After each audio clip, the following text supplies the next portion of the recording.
Okay, so please ensure you communicate effectively in the group on assignments, topics that you don't Okay, sir. understand, um, gray area. If you join the class late, if you not be present, just communicate so that I will not come to the class and be expecting people to join, whereas nobody will join or few people will join. So it's not encouraging. All right. So today's class we will delve into networking. So I already said in the first class that some of these few topics um, that we'll be treating the first month or the first few months, there will be theoretical aspects of cybersecurity.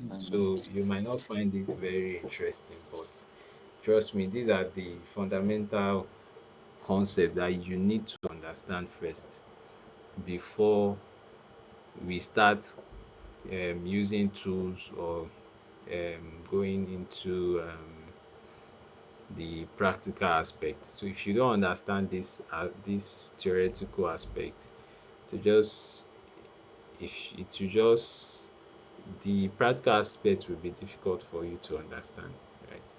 And you might even get the practical aspect, but you will not understand what is going on um, underneath the program, or what is you might not be able to interpret your result and all that. So or you might not be able to understand why this has to go like this and why something has to be done like this. So this fundamental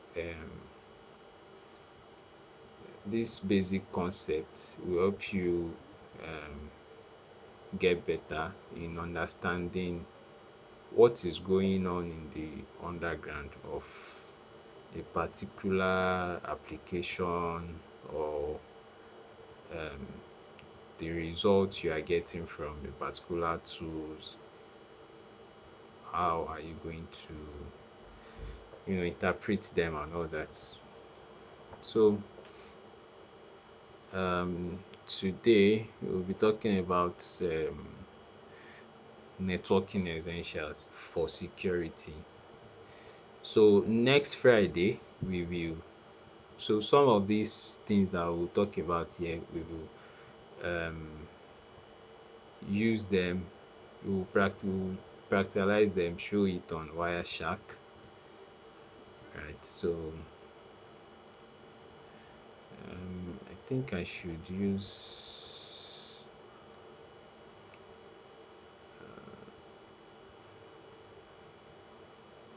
okay, so let me start from here.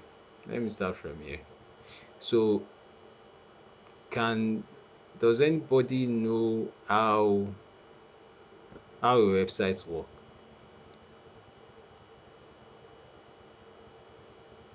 Anyone on the call? Do you know how a website works? What happens when you open your browser and then type maybe google.com or chatgpt.com? So what happens from there? What's the communication? How do you think the communication happen?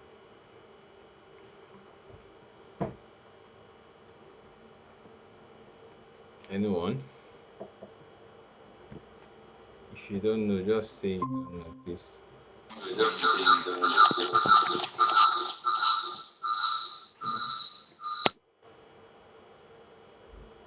Tochukwu Emmanuel. Okay, good evening.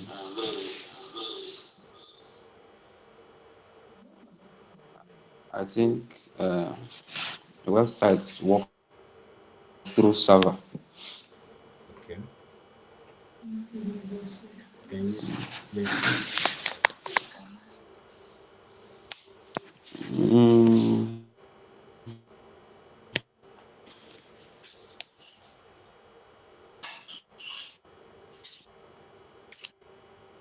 Okay, let me say when someone visits a website, the person will kind of send a request to a web Okay. use by HTML and CSS and maybe JavaScript, depending on how they program the website. Okay.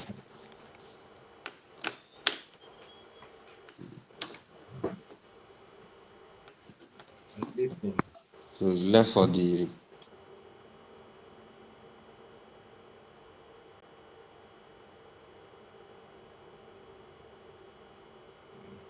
I think Emmanuel is the having issue with his all network. I have to say. We are listening though.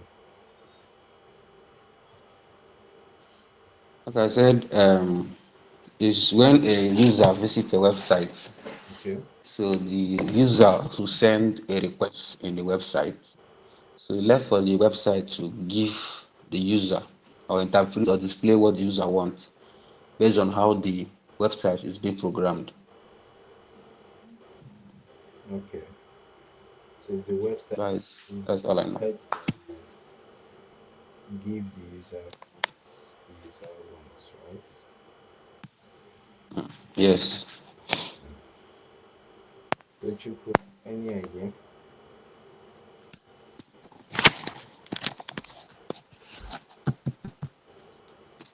So Chuku, expecting your feedback.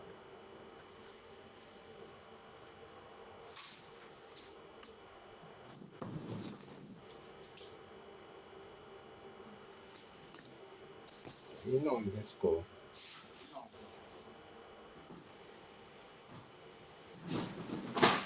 Maybe it's not around. Why would you join the class and not be there? Just join for joining sake. Okay, so you actually tried. So yeah, so a website works like you so let me try and come down to a level that we all can understand. So this is how a website works. So just like you have files in your phone or files Okay. in your laptop or computer, right? Yes. So exactly how the files of the website is stored on a remote computer, right? Okay. Yes. Yeah. So like you when you want to search for a file in your phone and then you go to file manager, then you type in the name of the file or a search string, and then Yes. it brings up the file that you are looking for, right? So exactly that's how the website works, right? So all the files that a developer will all the files that a developer will code, the CSS, the HTML files, the JavaScript, right? So they will be stored in a folder which is called the public HTML folder, right? With a web hosting company. So I'll just let me try and show you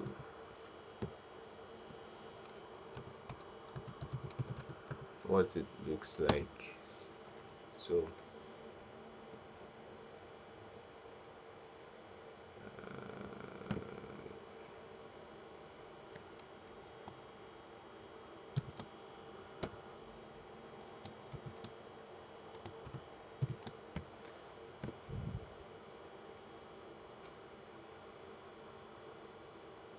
So I want to log in into a host account and show you what's in there.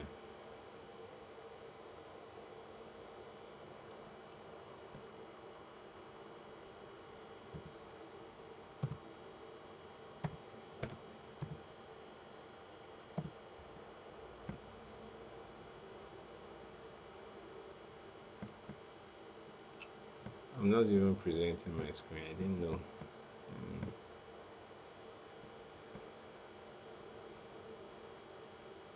okay, let me share entire window, entire screen. Okay.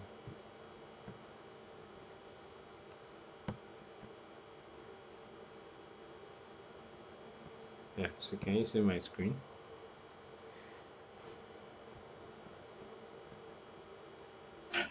Not yet. Not yet. I think it should show up now. It's showing now, All right. but it's tiny. It shouldn't be tiny. Are you watching on your phone? No, I'm with the laptop.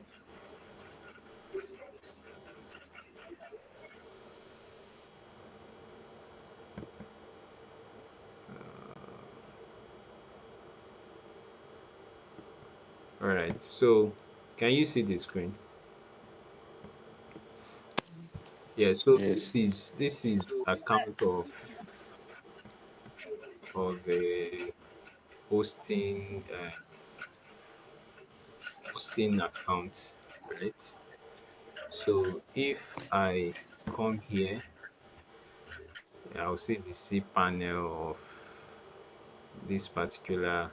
So you can see this, RDS is the name of, is a domain of a website, right? So when you now, so this is the cpanel account for this domain, right? So if I click on this file manager, it should show me all the files and the folder in this that is hosted on this account, right? Yeah. So now in this public HTML file is where these websites, the content of this website is residing, right? So you see all the files, right? So you can see, so these are all the files. These are all the files that are um so when you browse the website,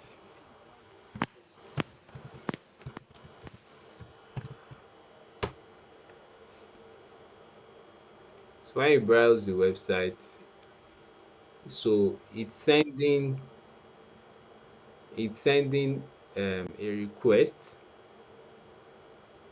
to the server hosting this particular file, that give me this file, right?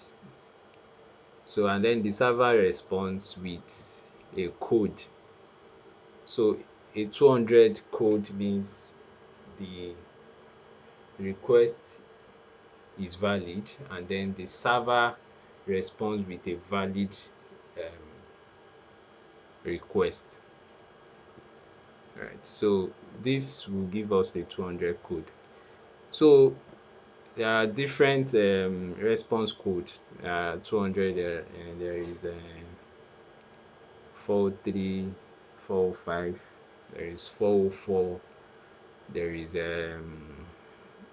500, and the rest like that. So all those error code has their meaning, saying that this is what the server responds with. So when you just type in a website, this is what happens behind. It sends a request to the server hosting this website, right?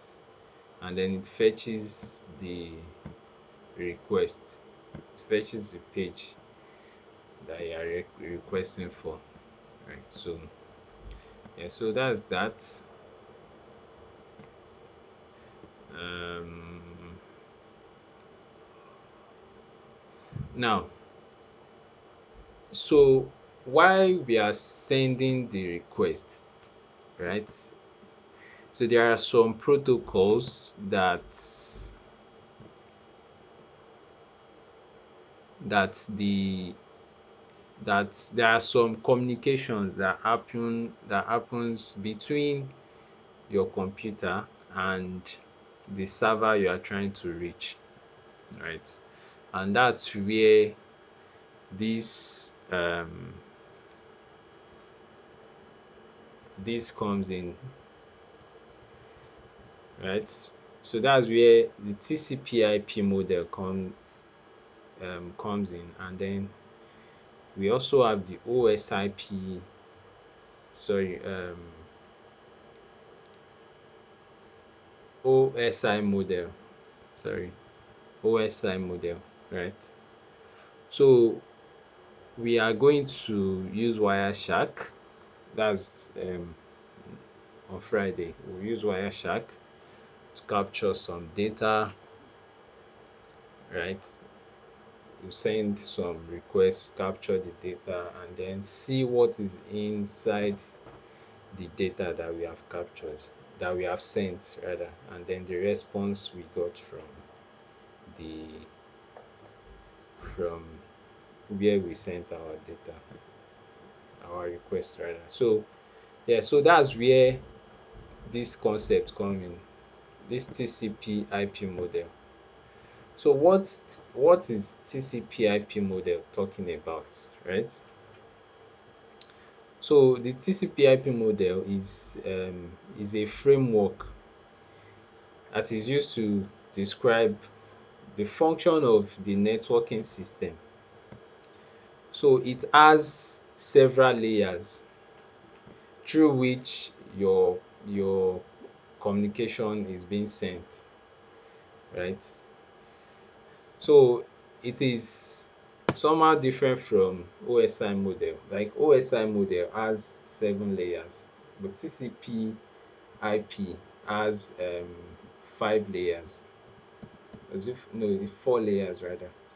So we are going to talk about the 4 layers of the TCP layer, and then if time permits us, we'll talk about the 5 layers of the OSI model. Right. So first, the TCP/IP model. So TCP/IP model contains the application layer, right? Then transport layer, then the internet layer, and then the last layer, which is the network layer, network access layer, right? So the first layer is the application layer.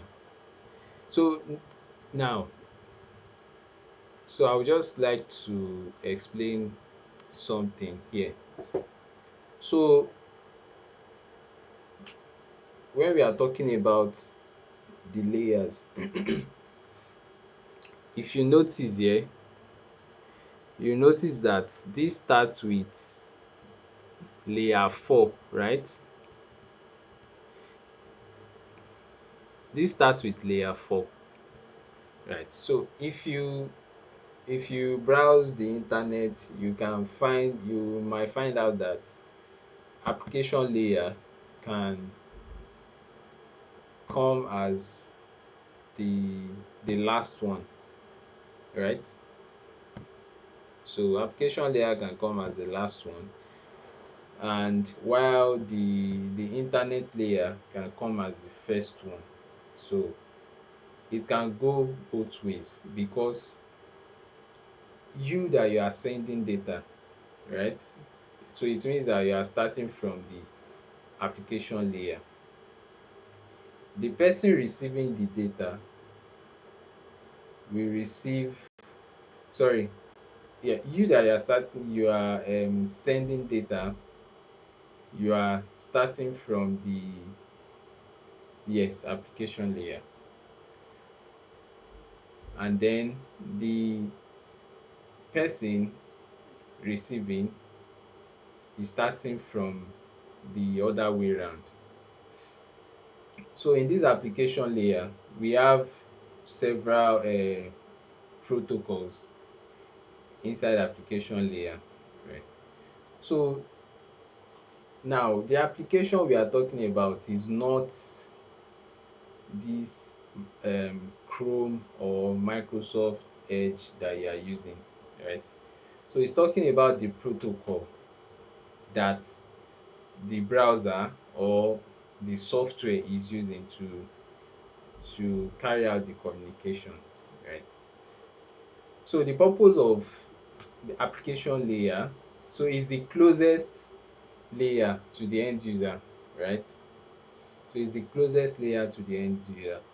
So the Chrome that we are using is using the protocol to send our communication and then receive our communication.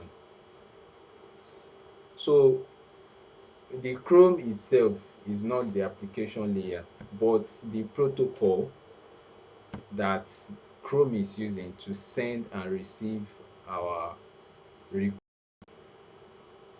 So now one of the protocol here is the HTTP and HTTPS protocol. So HTTP stands for Hypertext Transfer Protocol, and the HTTPS part is the Secure Hypertext Transfer Protocol, right? Or Hypertext Transfer Protocol Secure. So HTTP transmits data in clear text. So when we get to the practical aspect, you will understand what we mean by HTTP transferring or communicating in clear text, and then the HTTPS communicating in encrypted format. So you understand that part. But that's the major message that we are passing across here, right? So in real life example, when you type in like the website I typed into the browser, so what happens is that the website sends the request either through HTTP or HTTPS. So the website I browsed the other time, rds.com.ng, right? So you will, so once the result is out, we will see if, all right. So if you check this corner of your browser, you see these settings there, right? If you are using um Microsoft Edge, you see something like padlock there, right? So if you click on that padlock or this um two lines, you can see that it's showing connection is secure, right? Which what this means is that the communication that happen between your system and um the server that is hosting this website is using HTTPS, right? So you can see the padlock connection is secure. So it says that your information, for example password or credit card number, is private when it's sent to this site. So you can see the certificate is valid. So this is what I want to show you here, that the connection is secure, right? So now we will let's check another website. I think is it this one? Yeah. So you can see what is this saying? It's saying that this website does not support a secure connection with HTTPS, right? So your browser is already flagging this website is not secure. So if you want to continue. And then it says that what information, sorry, okay, I can read it here. So you can see the sign here that this is saying that this website is not secure, right? If you now click on it, so you can see what this says is that your connection to this site is not secure, right? You should not enter any sensitive information on this site because it could be stolen by attacker. So how can it be stolen by attacker? We will um, show that in the next class. So now if you I don't know if I can get, so if I type this protocol there, HTTPS, and try to visit this website on HTTPS, let's see if it will. Okay, yeah, so now you can see that this website has the HTTP version and the HTTPS version. So you can see now that this is saying that connection is secure. Same website, one is telling us that connection is not secure, and this other one is telling us that connection is secure. So what's the difference? Is the protocol that's being used to communicate. Any question? Is it clear what No I'm question. explaining? Is it clear? It's, it's clear. All right. So what this means is that this one is using HTTPS, and then if I remove the S and visit the website again to show us the caution. Okay, so it's using redirect now. Let me see again.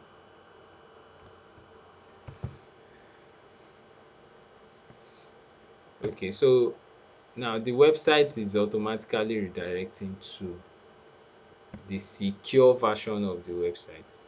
I mean, your browser is automatically redirecting this to the secure version since it has identified that it has a secure version, right? So yes, so that's about HTTP and HTTPS. Okay, so we have FTP and SFTP.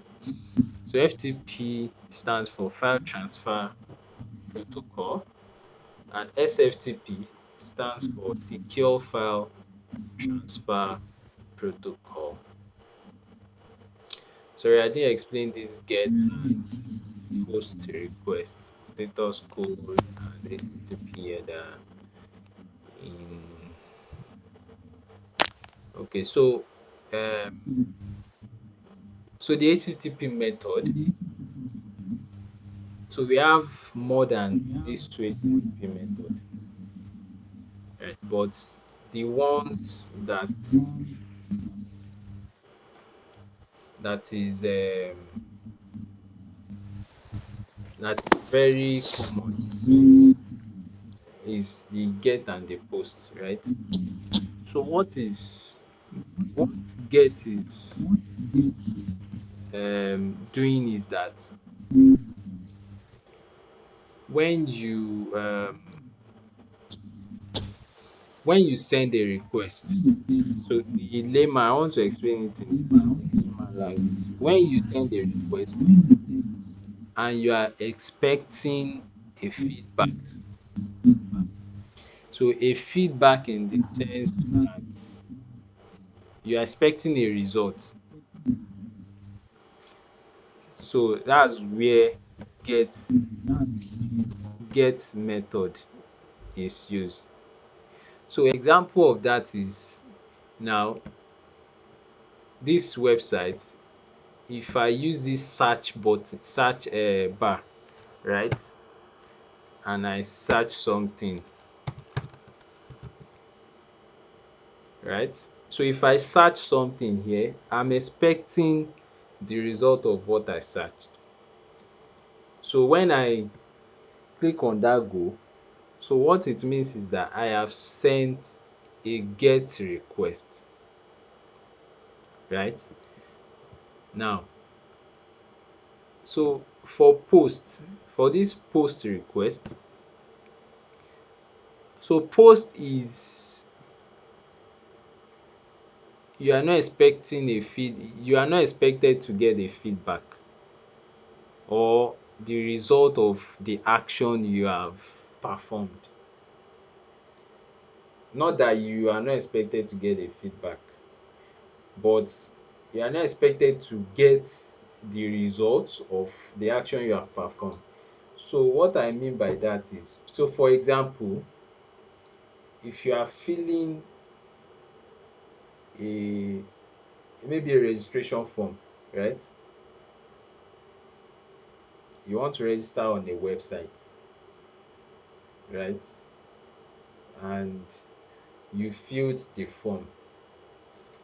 You know that when you send that request, you are not going to get you are not going to get what you filled in that form, right? So for instance now, this what I searched, I can see it right here, right?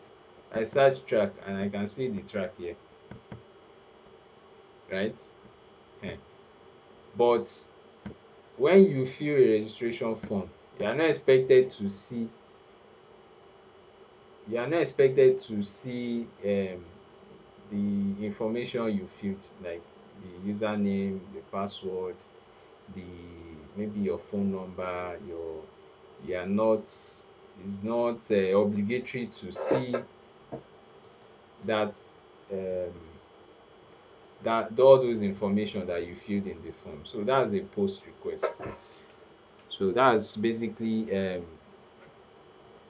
the the layman example how I can explain it. So do you understand that?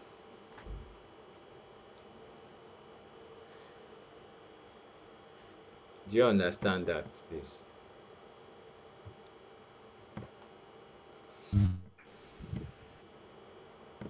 Exactly. All right. So it means it's clear. If there is no feedback.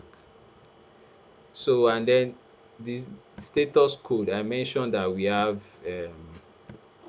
200, error 404, 403, we have 500. Um,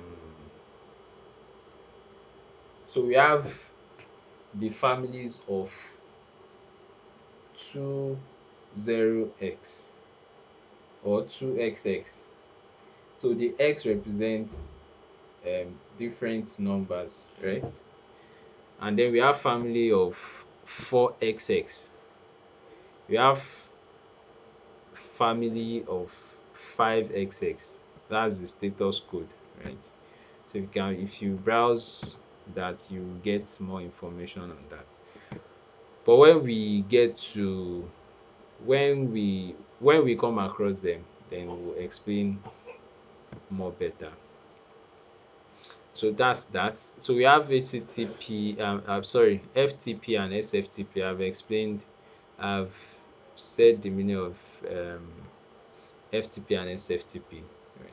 So FTP, what it does is it's a protocol that allows you to transfer files, right? Transfer files and then receive files. So that's FTP and SFTP. So I don't know if you saw the in the host account that I showed the other time. So there is FTP folder um, in that directory that I showed. So a scenario of so FTP is like lack of security in the aspect of FTP is when you are using FTP, an attacker can um, intercept the message or the packet you are sending because it is not secure. So it's the transfer is in plain text, is not encrypted. So the attacker can intercept the or eavesdrop on the communication and then have access to what you are sending over the network using FTP. But in the case of SFTP, the communication is encrypted. So even if an attacker eavesdrop and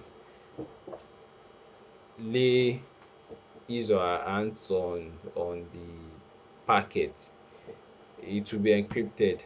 It will not The person will not be able to see what is inside the packet in plain text, unlike FTP. The same thing as HTTP and HTTPS. The same thing goes for HTTP and HTTPS. So when you are using HTTP, it transfers your packet in plain text, not encrypted. So like you have seen in the warning that Chrome gave us when we were visiting that site. So the same. So HTTPS also is encrypted. So even if someone tries to eavesdrop or capture the packet traveling through the network you are using, the person will not be able to decrypt or see what's inside the packet in plain text. Right. So and then we have SMTP. So this one is a protocol used for email, in sending email. So it's simple mail transfer protocol, right? So um so if you are using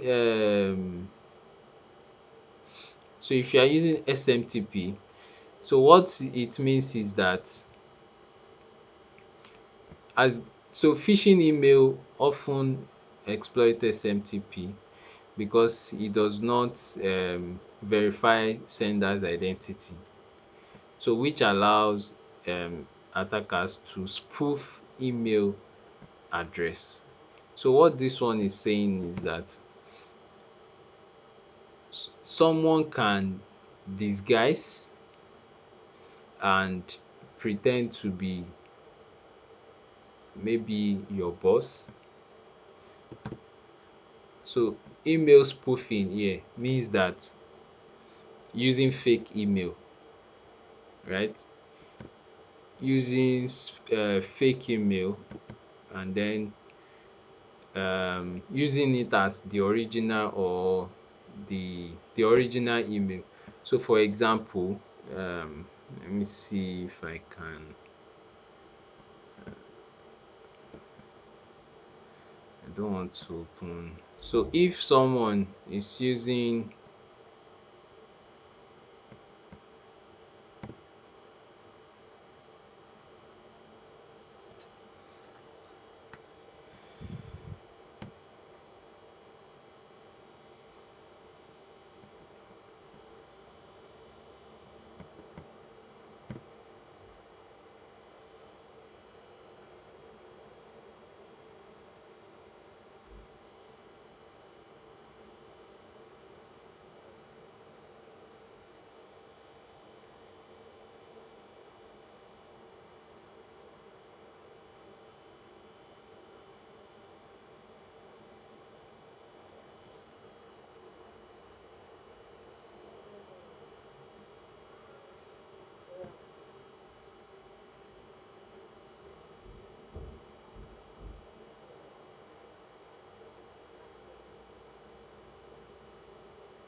I'm not done.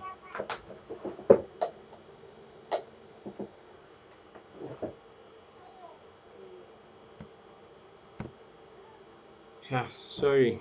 I got disconnected and I didn't notice. Oh, I said a lot of things. Sorry. So where did you stop hearing me so that I can just quickly recap since I'll still upload the video.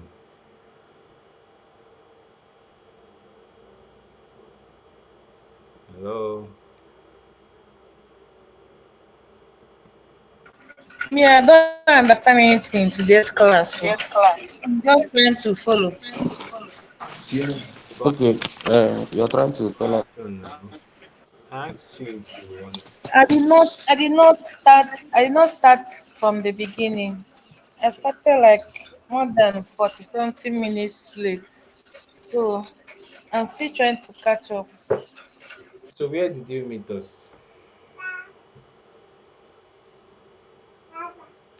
When you were explaining the HTTP, and the rest, that's where I met. Okay. So don't worry. When I upload the video, you if you watch and then you still don't understand some part, Both of us. so you can just raise the question in the group. Okay. Yeah. Yeah. So Emmanuel,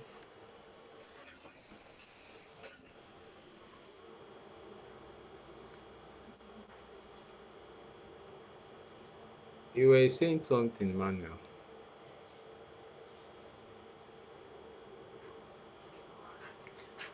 But then if you still don't understand what I'm Hello? explaining, just call my attention. I will explain, right? So rather than just keep quiet and try to or be struggling to follow up. So and then that's why it's important for us to join the class early so that you can start with others. And all right, so from where did you get disconnected from?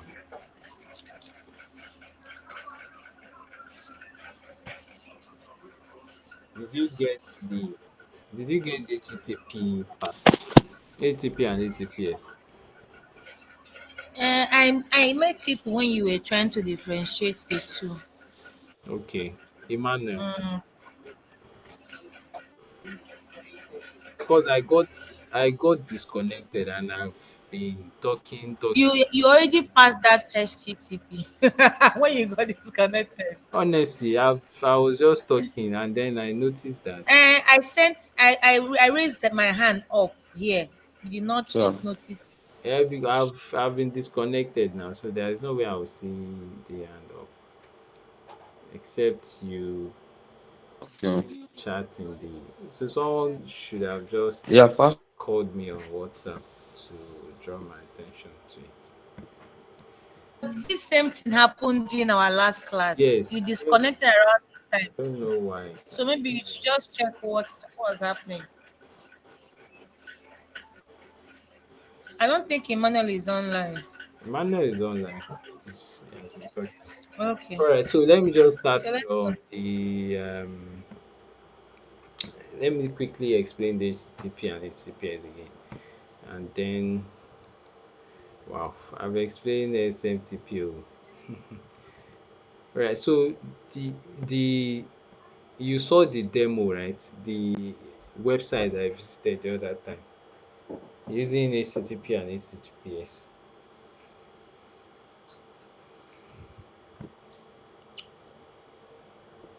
So when we visited the website, this That's where you stop now. right? Okay. I've actually explained FTP and SFTP and SMTP. So when we visited this website with You stopped at SFTP. okay, okay, okay. So when we visited this website with HTTP, it, You are not showing your screen, no. You're not showing your screen. Sorry.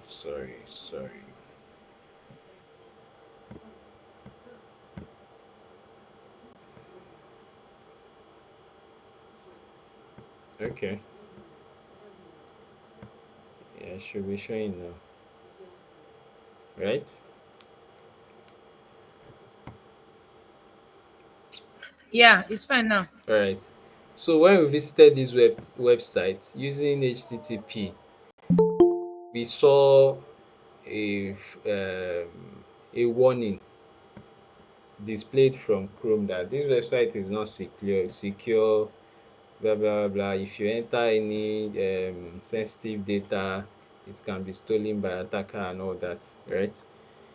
So when we now use HTTPS, so I said when you come to this Yeah. corner of your browser and you click on it, you see that it will show you connection is secure.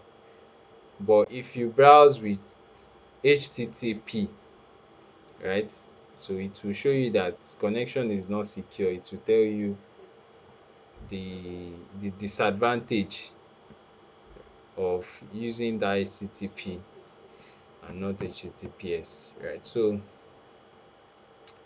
then I explained get and post request as well. So when you watch the recording, you will definitely see that.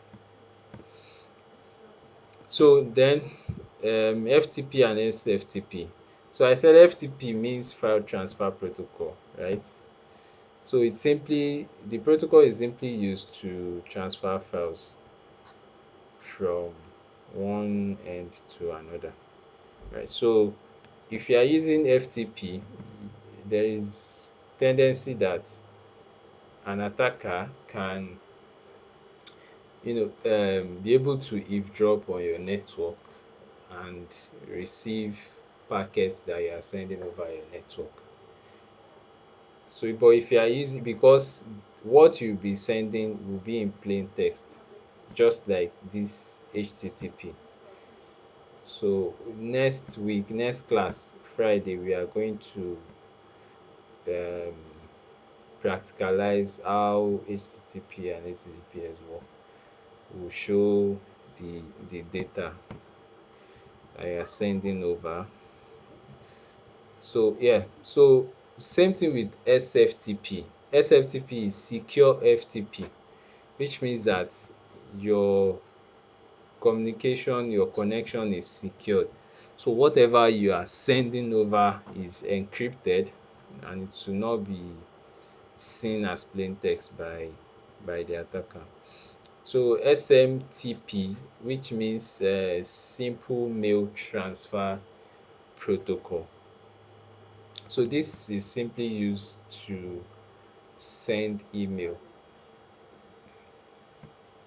If I go to services, you see it running on my, so you can also check from your end. So if you go to services, so I'll just continue explaining while that one loads. So so this SMTP is vulnerable to um so this is what attacker use as their phishing method. That's the one that is actually doing a good job with their phishing campaign, right? I want to show us the I don't know if it's SMTP directly here, but yeah, there is. I know that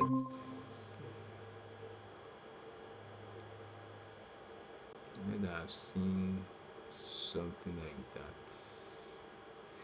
Yeah, so you can see TCP/IP net helper. There is something SMTP. I don't know if I can find it here.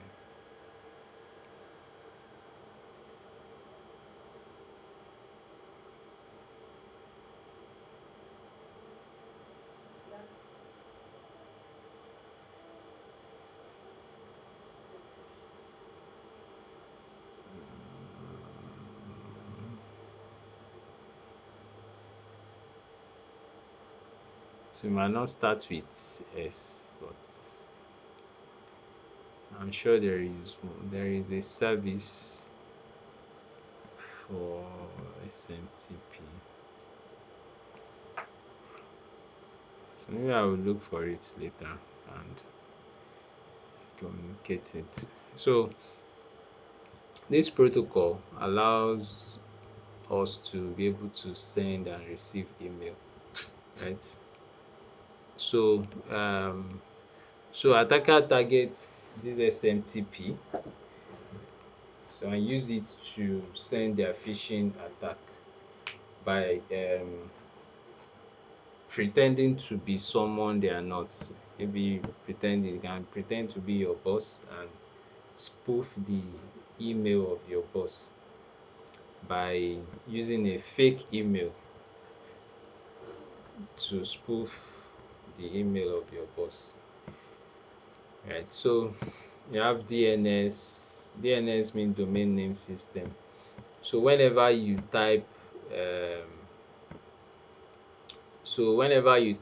this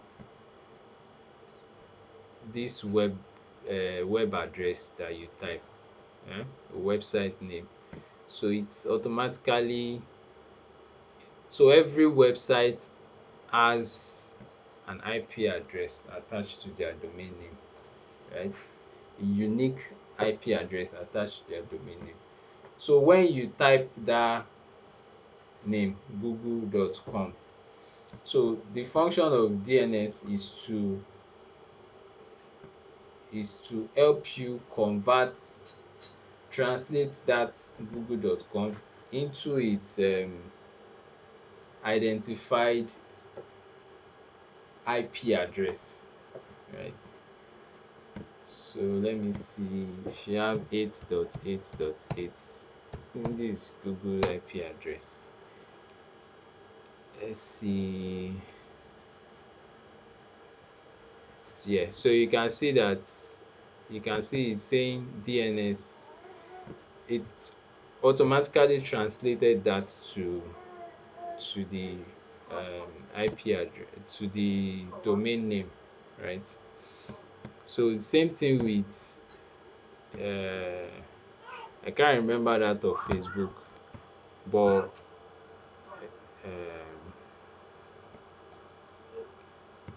so let me use command prompt and show you something. So whenever you type something like this, there is a sequence that happens in the background. So let's say if you ping um google.com, let me see if to show us the IP address.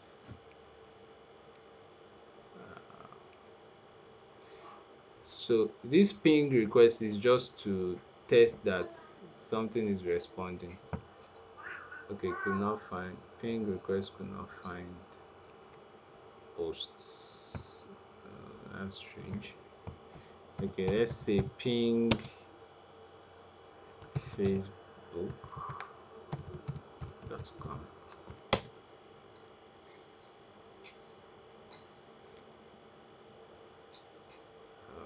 What's happening? Let's see, chase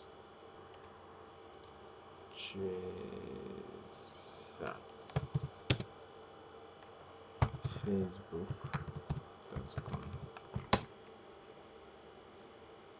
Unable to resolve target. There is a problem with this.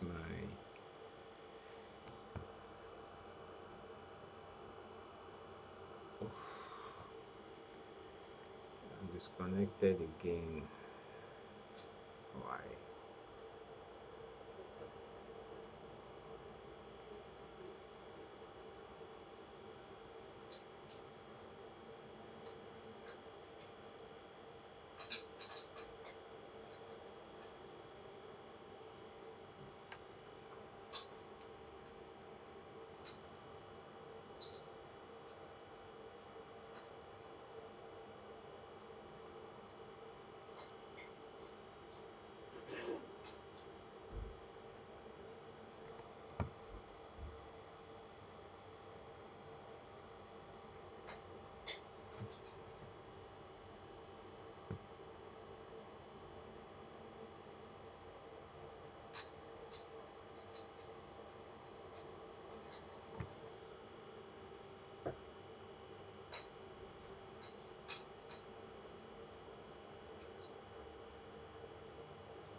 So what I'm the response I'm supposed to get if I ping is because I've been disconnected from the internet. I'm trying to reconnect back.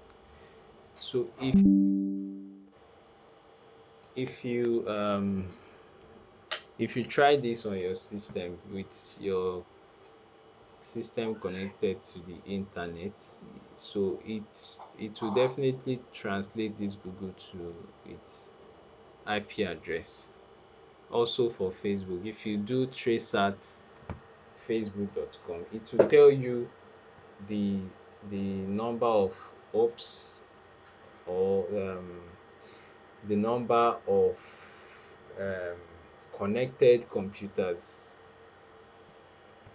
that your request travel through from your computer to down to where facebook.com server is located. So um so that's what you should get. So what I'm trying to explain with the DNS is that when you when you send that request, when you enter google.com in your browser, so it's the work of the DNS to translate that google.com to the IP address that is assigned to google.com, right?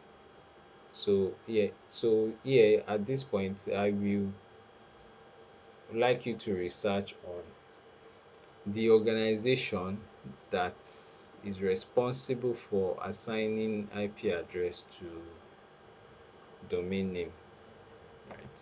So research on that. So I'll ask you in our next class. So after you send that request, DNS will translate that to the IP address assigned to google.com, and that's what it will use to communicate with the servers and then send you the response.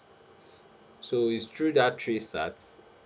So from if you try that tracesat.google.com, sorry, tracesat space google.com in your um in this your CMD, your command prompt interface. So if you try that as you are seeing here, so it will show you number of um systems or server that your through which your request is being sent and then sent back to you. So yeah, so it's DNS that is responsible for that. So we now have can host DNS locally, can host it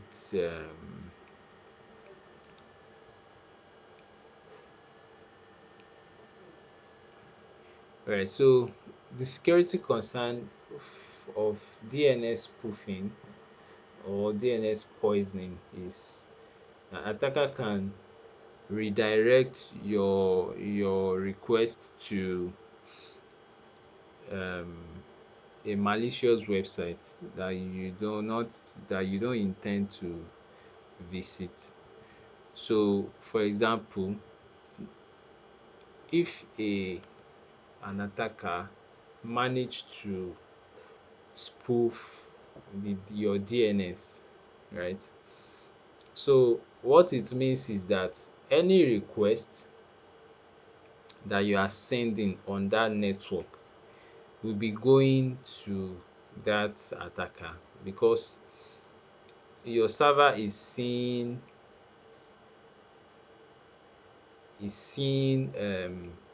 that particular system attacker as the DNS server, right? So and it's through your DNS server that your request will be sent to the destination where you want it to go. So it means that if an attacker is able to stand as a DNS, that is, um, position his or herself as a DNS. Yeah. So it means that the person will be able to see your request and then divert it to anywhere that they want it to go. So in such case, they can direct it to a fake website that is designed like the original one. Maybe your banking app, internet banking app. So when they direct that kind of request to it, and then you enter your password, your login details, so they will definitely be able to see the login details, and then they will use it on the original website. Yeah, so we also have telnet and SSH. So we have telnets. So they are usually used as command line. They are used as a command line um, interface to communicate over. They are used to communicate over command line interface. So, for example, so this is a command line interface. So what it means is that instead of using this GUI interface that you can see buttons and click everything, so you can actually communicate the same thing through this command line, and that's where the telnet and SSH comes in. So telnet, so SSH means secure net. So telnet is not secure because it communicates your packet in plain text. So while SSH is the secure version where it encrypts your data that you are sending. Um, so the real life example is that an administrator connecting remotely to a server. So if that person use telnet, so it means that everything that the person is doing on the network, the login credentials and other communication that is happening through that telnet, can be can be seen by attacker because the packets are not encrypted. So in the next class, we will see packets that are encrypted and packets that are not encrypted. So I think I'm back.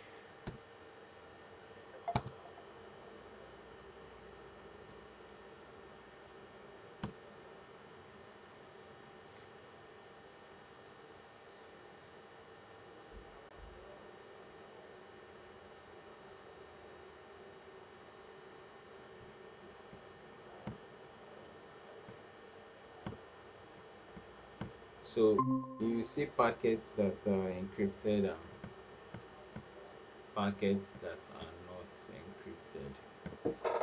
So in the next class,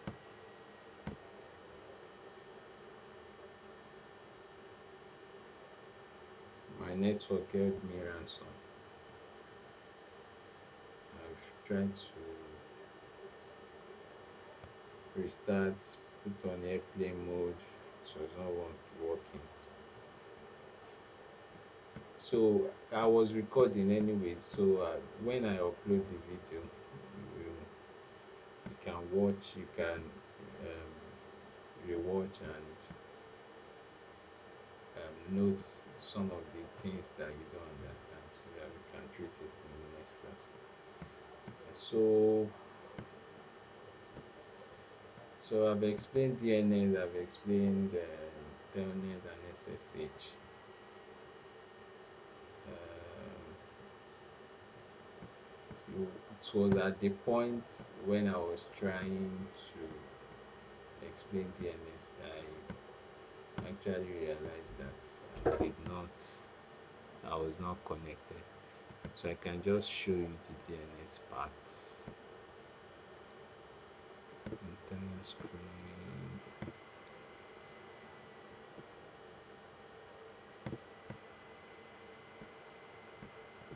Okay, so while I was explaining the DNS, you have access to the documents to this note now.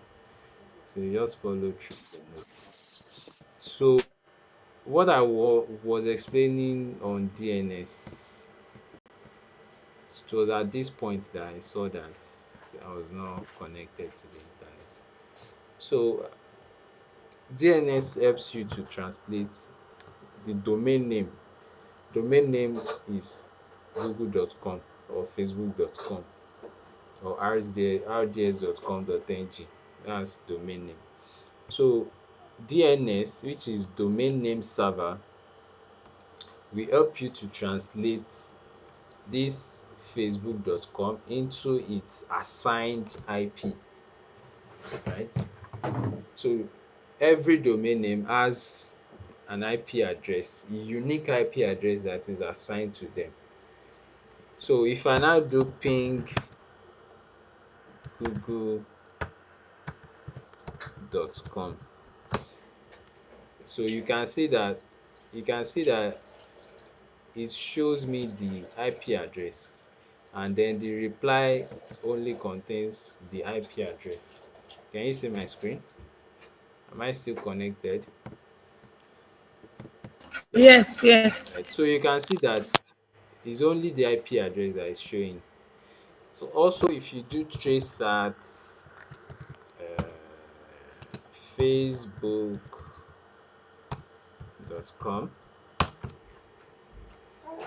so it will show you, you can see it has converted it to its assigned IP address. So this is the IP address of um, facebook.com. If you type this now, and then so let's finish with the traceat.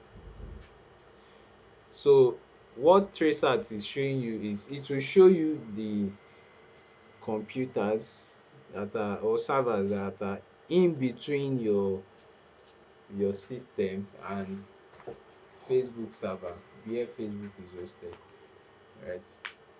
So it will show you all the servers and computer through which your request is being sent. So now, so I am very sure that this will be the IP address from my ISP, right? So I'm very sure that this will be IP address from my ISP, and then ISP my ISP is connected to another ISP, which is a bigger ISP, right? And then the bigger ISP will send the request to Facebook server. So I guess from here, the request has gotten to Facebook infrastructure here. So from here, before it now gets to um, Facebook website itself, before it returns Facebook website. So if we copy this IP address and paste it here, it's supposed to take us to Facebook. Uh, let me see, HTTP. Let's use HTTPS. So except Facebook has configured it that you cannot use. Yeah, so you can see that it's showing facebook.com here. You can see. So yeah, so it depends on what Facebook has. So you can see that this actually got to Facebook, but probably due to their configuration, you cannot. um, browse through their IP address directly. But you can see that it's showing Facebook logo and then Meta here. So it means that we actually got to Facebook with that IP address. Yeah. And also if you check this IP address, then you will see that um it's from my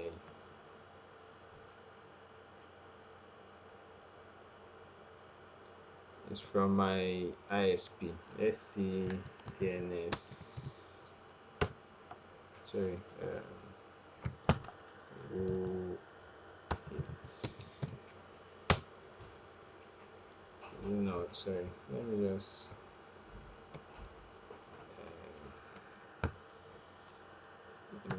who is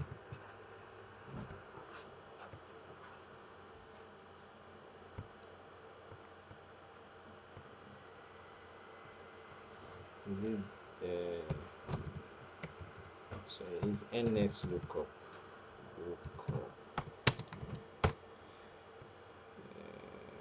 What is it saying?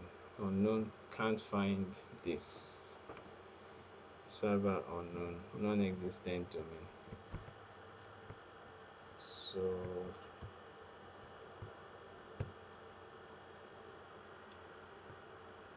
So if I search this, you see, yeah. So let's see what it is showing. uh, so I want to know who owns that IP address.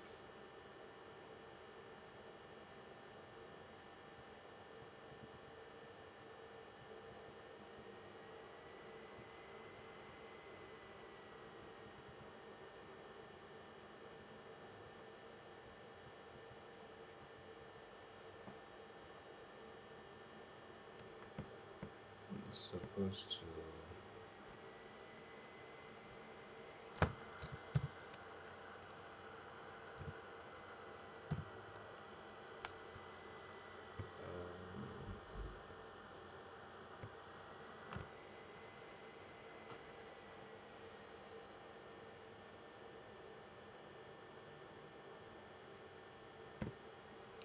so let me search the IP address here.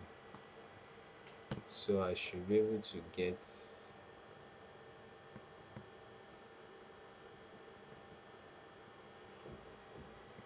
Are you following? Am I still connected? Maybe someone should even unmute so that. All right. So this is Yeah, Someone should do what?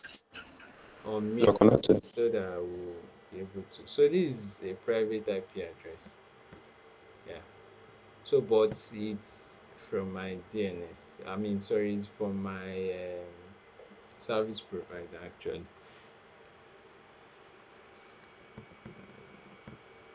I should be able to get one IP address that will connect to. I don't know.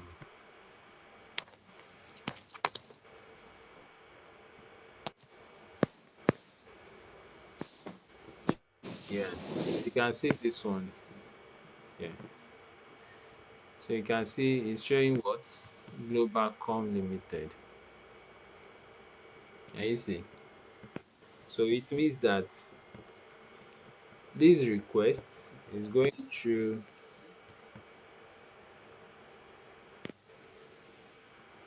Is this my IP address? Yeah. So this should be my IP address. Right. So it's going from here to this server to uh, this IP address, which has been identified as Glo. And then you can see, so from here, it has gotten to Facebook infrastructure. So you can see that they're having the same IP. This one is having the same IP address with this, and this is having the same IP address with this, and then with this, and then it gets to um, this place. So what this one is telling us is, let me do that NS lookup again on this 41 something. You should be able to get. It's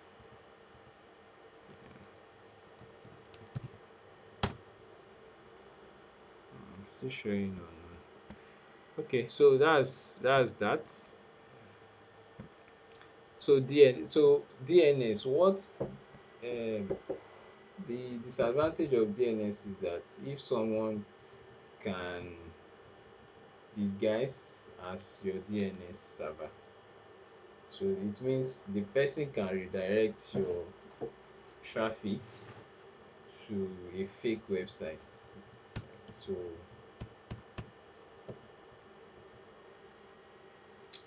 I've explained telnet and SSH. You see that from. So um so we just go to number two, which is the transport layer, the layer three. um okay, so the transport layer, we have two protocol under the transport layer. So we have the TCP and the UDP. Right. So the TCP, so both are used in communication. Now, TCP is used when the advantage of TCP is that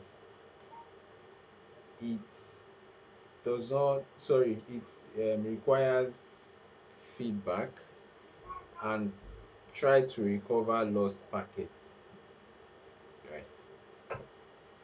While for UDP, it does not recover lost packets. So now, for example, so I'll just give you example here and then we'll move on. So now for TCP, so an example of TCP is when you are trying to send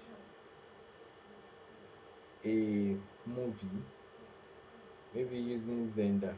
I'm sure that most of us have used Zender before, right? So Yes. when you are trying to send a movie over Zender, so what happens when that movie, maybe the person moves away from the reach of that your phone? So what happens then? So what will happen? It will stop, right? And then when the person Yes. comes To back, stop. it will resume, Yes. right? So what that means is that is it will not continue from it will continue from exactly where you stop receiving signal from your phone. So it will not continue, fill that space with void, and then continue from the point where you guys reconnected. So for UDP, I don't know if you understand that of TCP, the example I just gave. Yes. Yes. Right. Now, so for UDP, it is very fast, right, and reliable. So example of UDP is when you are on a call like this, right? So and then your network got disconnected, right? So if your network get disconnected and the person is still talking, so what does it mean? It means that when you connect back, you know that you have missed maybe a few minutes. You will start hearing the person from where you met where you joined the call back. Not you will not hear all the ones that the person has said. Like I got disconnected from this call and I've been explaining some of these things without knowing that I've been disconnected. So when I connected back, you didn't hear what I've explained, right? Yes. Hey, you only hear what you meant me explaining. So what what it means is that UDP is very fast. It's usually used for if you don't need feedback, you don't need to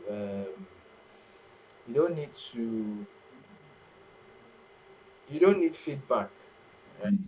You don't need to recover lost packets and other stuff like that. So that's when UDP is used. So it's usually used for streaming, video streaming, live streaming, online gaming, and stuff like that. So why TCP is usually used for file transfer. Fire transfer. Yes, yes. It's majorly file transfer, email transfer, browser transfer. So Okay. yeah, so from the security standpoint, so security implication is that TCP's SYN flood, a type of DOS attack that exploits TCP three-way handshake by sending many sync requests without permission. So this part I will show you the handshake that we are talking about here when we are treating Wireshark. So when we capture the data, when we capture packets, I'll show you the handshake and all that. So the three-way handshake, we have the sync, arc, and sync. So that's three-way handshake. So the handshake is talking about the real world example of that handshake is when you meet someone and then you so when you meet someone that you're actually supposed to meet, or maybe when I meet Emmanuel for the first time, we've been talking on phone, on the call, and then I get the chance to meet him face to face. So the first thing we will do is, exchange handshake. So I'll stretch my hand, which is showing that I'm willing to receive communication from Emmanuel. I'm willing to um, greet Emmanuel. So if I extend my hand and then Emmanuel also extend his hand to respond to my handshake. So what does that mean? So my first hand stretch is that SYN is that synchronization. Then the arc in between is Emmanuel acknowledging my stretch of hand as a form of handshake. That's acknowledgement arc. So when you now stretch back your hand, that means you want to also shake me, right?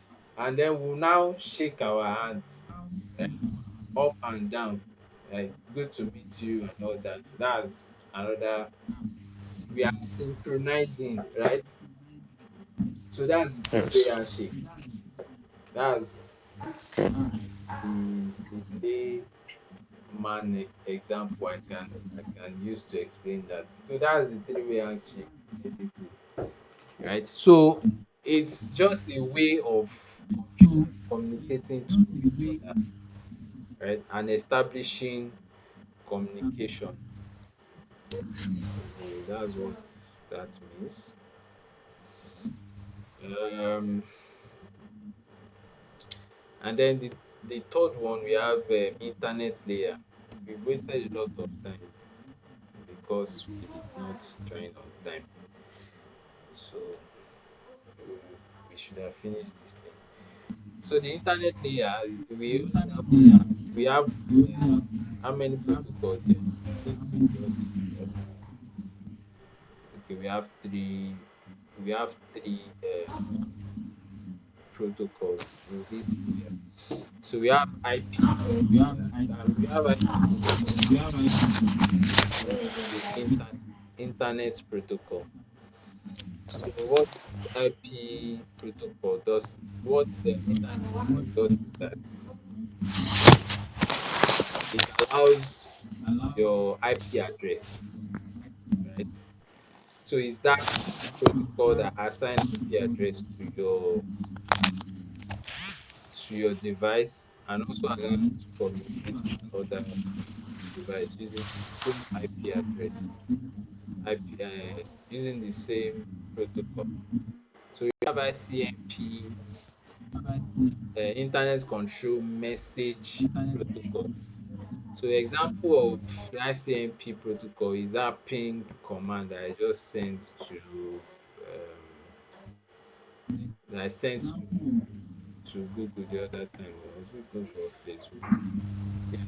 So this ping command will capture as ICMP, right? So this packet that I'm sending will capture as ICMP. So when we capture data, when we capture packet rather using Wireshark, we will see this in the packet.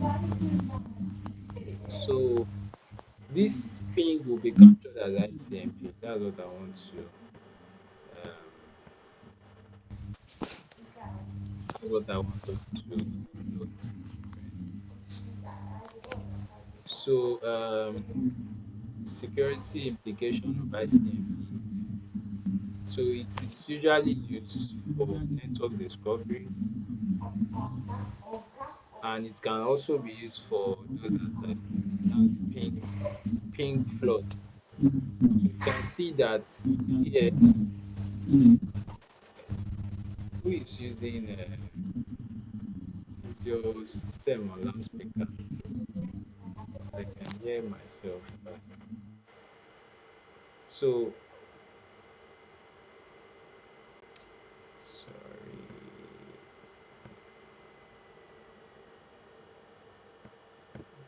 So sorry and so there okay, so I wanted to explain ping flood. So you can see here that to avoid ping flood, so by default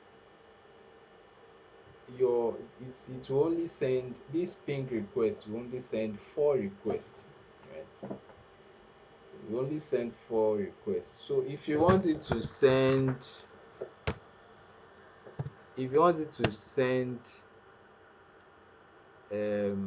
continuous request, I think the flag is t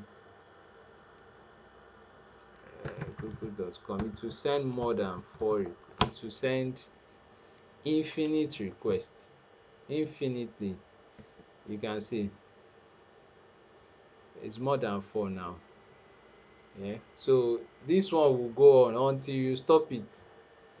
That's when it will stop. It will not stop.